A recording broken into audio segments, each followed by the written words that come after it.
तो काफी दिन के बाद में हमारा अगला वीडियो आया है, उसके लिए सॉरी। क्योंकि जो लोग मुझे जानते हैं उनको पता होगा कि मैं यूट्यूब के साथ साथ मैं अपनी जॉब भी करता हूं, तो उसी में काफी दिन से काफी बिजी था, तो दूसरा वीडियो कोई नया मैं डाल नहीं पाया। खैर, आज कुछ इस वीडियो में पहले थोड़ी सी बात कर लेते हैं, उसके बाद में मैं आपको बताऊंगा कि अगर आपने सऊदी अरब का विजिट वीजा निकाल लिया है तो उसके आगे का क्या प्रोसेस है और आप उसको कैसे स्टैम्प करा सकते हैं, कितना उसका फीस लगेगा, आपका कितना एजेंट आपसे उसके लिए उसको स्टैम्प करने के लिए फीस लेगा, वो सारी चीजें मैं आपको बताऊंगा इस वीडियो में। तो कुछ लोगों के कमेंट भी थे, जिस वीडियो में मैंने बताया था कि विजिट वीजा आप कैसे निकाल सकते हैं, उसी वीडियो में कुछ लोगों के कमेंट थे कि भाई अब हमें ये बताओ कि इसमें कितना टाइम लगता है, कितना खर्चा आएगा और किस किस तरीके से हमें अपना वीजा स्टैम्प कराना है, तो मैं बताऊंगा। उससे पहले थोड़ी सी डिस्कस कर लेते हैं आपस में, क्योंकि अब हम एक फैमिली की तरह हो गए हैं। मैं अपने यूट्यूब के साथ साथ मैं अपनी जॉब भी करता हूं, तो मुझे टाइम ज़्यादातर मिल नहीं पाता। तो मैंने आपको व्हाट्सअप नंबर अपना प्रोवाइड किया हुआ है, अगर कोई आपका इशू हो या आप मुझसे कुछ पूछना चाहते हो तो डिस्क्रिप्शन में आपको मेरा नंबर मिल जाएगा, आप मुझसे पूछ सकते हैं। लेकिन प्लीज़ वही लोग मैसेज करें जिनको अर्जेंट है, जो जरूरी है, उनको कुछ पूछना या फिर उनके लिए कुछ भी ऐसा है कि वो समझ नहीं पा रहे हैं, तो वही लोग मुझे व्हाट्सअप करें, ठीक है। और ईमो पे बिल्कुल कॉल ना करें। तो ये हो गया। अब इसके बारे में और कुछ और अपने चैनल के बारे में बात करते हैं। तो बहुत सारे यूजर हमारे जो सब्सक्राइबर हैं वो ऐसे होंगे जो मेरी बैंक ऑफ बड़ौदा की लोन वाली एप्लीकेशन देख करके चैनल को सब्सक्राइब किए होंगे। तो आप लोग फिक्र ना करें, आपसे रिलेटेड मैं बहुत सारी वीडियो बनाऊंगा इस चैनल पर। इस चैनल पर दरअसल हम 2-3 टाइप की वीडियो बनाएंगे। एक तो मैं आपको बताऊंगा इन्वेस्टिंग के बारे में कि आप ऑनलाइन पैसा कैसे इन्वेस्ट कर सकते हैं, आप लोन वगैरह ऑनलाइन कैसे ले सकते हैं, ये सारी चीजें मैं आपको बताऊंगा फ्यूचर में, ठीक है। आने वाले टाइम में धीरे धीरे मैं आपको बहुत सारी ऐसी चीजें बताने वाला हूं जहां पे आप अपना ऑनलाइन पैसा इन्वेस्ट कर सकते हैं, ठीक है, वो भी सेफली। क्योंकि वहीं पर पैसा मैं भी इन्वेस्ट करूंगा और मैं आपको भी सलाह दूंगा कि आप भी यहाँ पर पैसा इन्वेस्ट करते जाइए अगर आपको अच्छा लगे तो। दूसरी चीज है कि मैं इस चैनल पर आपको सऊदी एक्सपर्टीज के बारे में, जैसे कि मैं शुरू से ही बोलता आ रहा हूं, तो मैं अपने इस चैनल पर आपको सऊदी एक्सपर्टीज के बारे में बताऊंगा। सऊदी में जो लोग रह रहे हैं उनके लिए क्या रूल बनते हैं, यहाँ पे क्या नियम है, कैसे आप वीजे निकाल सकते हैं, आप कैसे अपनी फैमिली को बुला सकते हैं, वीजे से रिलेटेड भी बहुत सारी जानकारी मैं इस चैनल पर आपको देता रहूंगा, ठीक है। और तीसरी चीज है, इस चैनल पर मैं आपको कभी कभी क्योंकि मुझे इतना टाइम मिलता नहीं है, तो कभी कभी आपको मेरा पर्सनल व्लॉग भी देखने को मिल सकता है। अगर आपको अच्छा लगे तो उसको लाइक शेयर जरूर करें, ठीक है, और इंजॉय करें हमारे साथ में। अगर आपको कुछ भी अच्छा लगता हो, कुछ भी आपको हमारी चीज पसंद आती हो, तो आप हमें कमेंट में जरूर बताएं, ताकि उससे हमें थोड़ा और हम मोटिवेट हो और कुछ और अच्छा आपके लिए लेकर के आ सके।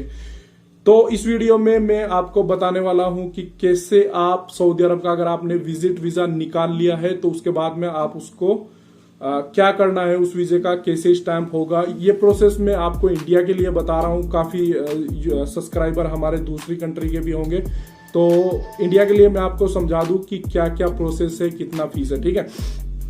तो अगर आपने वीजा अपना निकाल लिया है, ठीक है, कुछ एक हमारे सब्सक्राइबर थे, उनका नाम मैं भूल गया, उन्होंने कई बार मेरे से सवाल पूछा है कि भाई कैसे है आगे का प्रोसेस, वो जरूर बता दें। तो चलिए मैं भाई आपको अब बता दे रहा हूं। अगर आपने विजिट वीजा निकाल लिया है तो विजिट वीजा निकालने के बाद में उसकी जो कॉपी है आपके पास में एज ए प्रिंट, वो आपने निकाल लेनी है। और उसको अगर आप मेल कर सकते हैं तो आप अपनी कंट्री में, अपने इंडिया में अपने जिसको आप बुला रहे हैं उसको वो कॉपी मेल कर दें, ठीक है।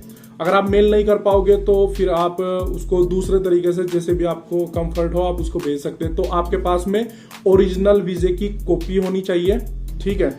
और आपको अब मैं 2 पार्ट में समझा देता हूं कि जिसने वीजा निकाला है उसकी कौन कौन सी चीजों की जरूरत पड़ने वाली है और जो आने वाले बंदे हैं उनकी क्या क्या चीज की जरूरत पड़ने वाली है, ठीक है। तो जिसने वीजा निकाला है उसकी बेसिकली वीजा कॉपी चाहिए,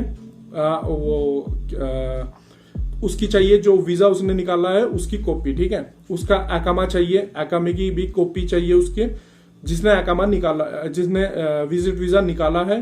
पासपोर्ट की कॉपी चाहिए जिसने विजिट वीजा निकाला है, ठीक है।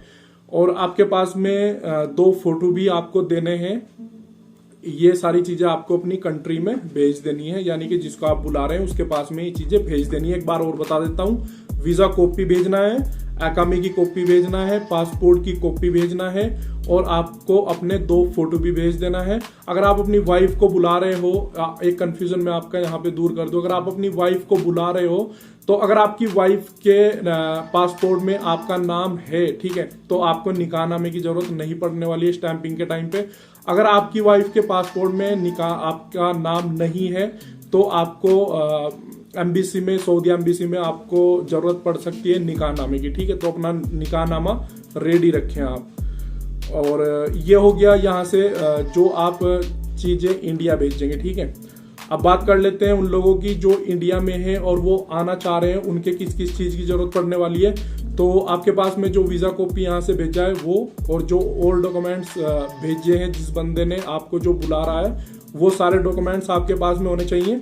और फिर आपको अपने पासपोर्ट की जरूरत पड़ने वाली है जो कि 6 मंथ वैलिड होना चाहिए, ठीक है। 4 फोटो के बाद में आपको एक आईडी प्रूफ देना है, कुछ भी आप दे सकते हैं। अगर आपके पास में आधार कार्ड हो तो आप आधार कार्ड दे सकते हैं, ड्राइविंग लाइसेंस दे सकते हैं, कुछ भी आप एक आईडी प्रूफ दे सकते हैं, ठीक है। तो आपको देना है पासपोर्ट, 6 मंथ वैलिड होना चाहिए, 4 पासपोर्ट, आधार कार्ड, एक कुछ भी दे सकते हैं। अब इसमें वीजा स्टैंपिंग में टाइम कितना लगता है? वीजा स्टैंपिंग में टाइम तो वैसे 1 से 2 दिन का ही लगता है, लेकिन इसमें फिर भी हम ऑफिशियली मान के चलते हैं कि 7 से 8 दिन में आपका वीजा स्टैंप होकर आपके पास में कोरियर के थ्रू आ जाता है, ठीक है। अगर आपके मन में ये सवाल है कि विजिट वीजा को कहां पर स्टैंप कराएं, या फिर आपका कोई कॉन्टैक्ट नहीं है, तो कुछ ट्रैवल एजेंसी है जिनको आप ऑनलाइन भी ढूंढ सकते हैं। 1-2 का लिंक भी मैं आपको डिस्क्रिप्शन में दे दूंगा। तो अगर आपका कोई भी एजेंट जानने वाला है तो उसके थ्रू आप अपना विजिट वीजा स्टैंप करा सकते हैं, या फिर आप एम्बेसी में, डायरेक्ट एम्बेसी में जाकर के अपना वीजा स्टैंप करा सकते हैं। वहां पर आपको लोकल एजेंट बहुत सारे मिल जाएंगे जो आपका वीजा स्टैंप करा देंगे। लेकिन मैं आपसे रिकमेंड करूंगा कि आप किसी भी ऐसे आदमी को अपना पासपोर्ट, पैसे और अपना वीजा ना दें जिसको आप अच्छे से जानते ना हो, ठीक है। या तो आप किसी के थ्रू अपना वीजा स्टैंप करा ले, या फिर आप किसी से अच्छे से कांटेक्ट करके और उसके साथ में अच्छे से बात करके तब आप अपना वीजा स्टैंप कराएं। किसी भी ऐसे आदमी को ना दें जिसको आप अच्छे से जानते ना हो, ठीक है। तो आप या तो लोकल, आपकी सिटी में कोई भी लोकल ट्रैवल एजेंसी हो, आप उनसे जाके बात कर सकते हैं, उनसे जाके स्टैंप करा सकते हैं, वो लोग भी आपका वीजा स्टैंप करा देंगे, या फिर आप एम्बेसी से डायरेक्ट भी स्टैंप करा सकते हैं, ठीक है। अब बात कर लेते हैं इसमें फीस, कि इसमें फीस कितनी लगती है, ठीक है।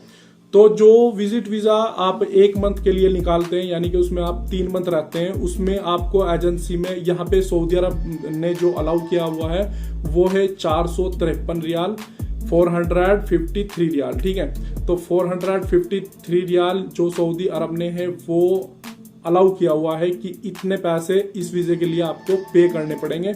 तो ये समथिंग जाकर के बनेंगे 7,500 हजार के आसपास। लेकिन आपको ज्यादा पे करने पड़ते हैं क्योंकि जो लोग वीजा स्टैंप करते हैं उनका कुछ अपना मसला है, तो वो लोग आपसे ज्यादा पे करते हैं। तो जो 1 महीने का वीजा है और उसमें आप 3 महीने रह सकते हैं, उसमें आपको 12,500 से 13,000 रुपए तक समथिंग आपसे वो लोग ले लेंगे, आपको देने पड़ सकते हैं, ठीक है। लेकिन है चार्ज कम, आप 10 से लगा के और 12.5 के बीच में मान के चलिए। इसमें आपका इंश्योरेंस भी इंक्लूड है, और जो भी इसमें और कुछ जो भी खर्चा होगा वो सब इसमें 12.5 में मैं टोटल बता रहा हूँ, ठीक है। इंश्योरेंस इंक्लूड है इसमें। अब बात कर लेते हैं 1 साल के विजिट वीजा वाले। 1 साल का जो विजिट वीजा है उसमें कितना चार्ज लगेगा। 1 साल का जो विजिट वीजा है और 1 महीने का जो विजिट वीजा है, सऊदी अरब ने दोनों विजिट वीजे की सेम फीस की हुई है, ठीक है। तो इसमें भी आपको 453 रियाल ही पे करने होते हैं, लेकिन इसमें भी वो लोग आपसे ज्यादा पैसे लेते हैं। इसमें आपको 14,000 रुपए, 12,000 से लगा के 14,000 रुपए तक के बीच में पे करने पड़ेंगे। इसमें भी इंश्योरेंस इंक्लूड है, ठीक है। आपको इंश्योरेंस का कोई अलग से पैसा नहीं देना, तो इंश्योरेंस इसमें इंक्लूड है। आपको इंश्योरेंस के साथ में 14,000 रुपए तक पे करने पड़ सकते हैं, ठीक है। अब एक विजिट वीजा होता है 5 साल का, जो कि नॉर्मली जब आप विजिट वीजा निकालते हैं मुफा से तो वो आपको शो नहीं होगा, तो उसके लिए फीस थोड़ी ज्यादा है। उसके लिए 823 रियाल रखे हुए हैं। 823 रियाल आपको उस वीजे के लिए पे करने पड़ेंगे। समथिंग आपसे 20,000 रुपए लेंगे अगर आप उस वीजे को स्टैंप करा रहे हैं, वो भी आपको इंश्योरेंस के साथ में, ठीक है। तो ये हो गई पैसों की बात कि कितने पैसे आपको पे करने पड़ेंगे विजिट वीजा स्टैंप कराने के लिए। तो सारी चीजें मैंने आपको इस वीडियो में कंप्लीट कर दी है। अगर आपका फिर भी कोई सवाल हो या आप कुछ पूछना चाहते हो तो आप मेरे से बिल्कुल कमेंट में पूछ सकते हैं। उम्मीद करता हूँ इस वीडियो में आप अच्छे से समझ गए होंगे कि आप किस तरीके से अपना वीजा स्टैंप करा सकते हैं। अगर आप मुजफ्फरनगर सिटी से हैं और आपको वीजा स्टैंपिंग कराने के लिए कोई हेल्प चाहिए तो आप मुझसे कॉन्टैक्ट कर सकते हैं, ठीक है। तो मिलते हैं अपनी नेक्स्ट वीडियो में, और कुछ वीडियो अब मैं जल्द ही आपको बताऊंगा कि कैसे आप इन्वेस्टिंग कर सकते हैं ऑनलाइन, ठीक है। तो मिलते हैं अगली वीडियो में, तब तक के लिए बाय बाय, टेक केयर।